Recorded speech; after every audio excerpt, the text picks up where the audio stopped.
নারায়ণগঞ্জের সোনারগাঁয়ে ডাবপাড়াকে কেন্দ্র করে বড় ভাইয়ের ছুরিকাঘাতে ছোট ভাই নিহত হয়েছেন।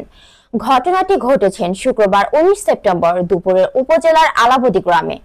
নিহতের নাম খোকা মিয়া, বয়স 27 বছর। তিনি আলাবদী গ্রামের মৃত জাহের আলীর ছেলে। স্থানীয় সূত্র জানায়, নিহত খোকার বড় ভাই আক্তার হোসেনের সঙ্গে গাছের ডাবপাড়াকে কেন্দ্র করে কথা কাটাকাটি হয়। এক পর্যায়ে আক্তার হোসেন ছুরি দিয়ে ছোট ভাই খোকাকে আঘাত করলে ঘটনাস্থলেই তার মৃত্যু হয়। খবর পেয়ে পুলিশ ঘটনাস্থলে গিয়ে লাশ উদ্ধার করে ময়নাতদন্তের জন্য নারায়ণগঞ্জ জেনারেল হাসপাতালের মর্গে পাঠিয়েছে।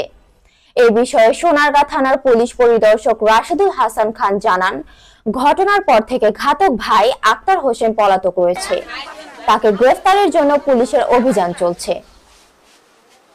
ডাবপাড়াকে কেন্দ্র করে দুই ভাইয়ের এই মর্মান্তিক ঘটনা এলাকা জুড়ে শোকের ছায়া ফেলেছে।